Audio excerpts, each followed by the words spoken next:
बिस्मिल्लाहिर्रहमानिर्रहीम। कलंदर शहबाज का असल नाम सैयद उस्मान वलद सैयद इब्राहिम कबीर था। ये बुज़ुर्ग 538 हिजरी आज़रबाईजान के एक छोटे से गांव मरवंद में पैदा हुए।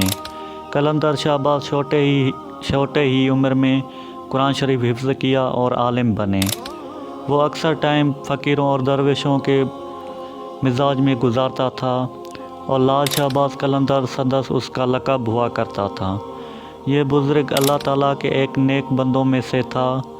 अपना टाइम आम लोगों को हिदायत करने और सैर सफ़र में बिताता था। सैर सफ़र करते ये बगदाद आए, उसके बाद मुल्तान के बाद एक सिंध के एक छोटे से शहर सेवन में आए। इस बुज़ुर्ग की दरगाह सेवन शरीफ में है, जहाँ पर हर रोज़ बहुत सारे लोग ज़ियारत करने आते हैं। इसका हर साल 18 शाबान को बहुत बड़ा मेला लगता है। इस मेले में हज़ारों लोग दूर दराज से पैदल और गाड़ियों से आते हैं। इसका मेला 5 से 6 दिन तक चलता है, जिसमें अदबी महफिल, मलाखड़ा और बहुत बड़ा मेला लगता है। आपको ये वीडियो अच्छी लगी हो तो वीडियो को लाइक और चैनल को सब्सक्राइब करें। मिलते हैं नेक्स्ट वीडियो में, तब तक के लिए अल्लाह हाफ़िज़।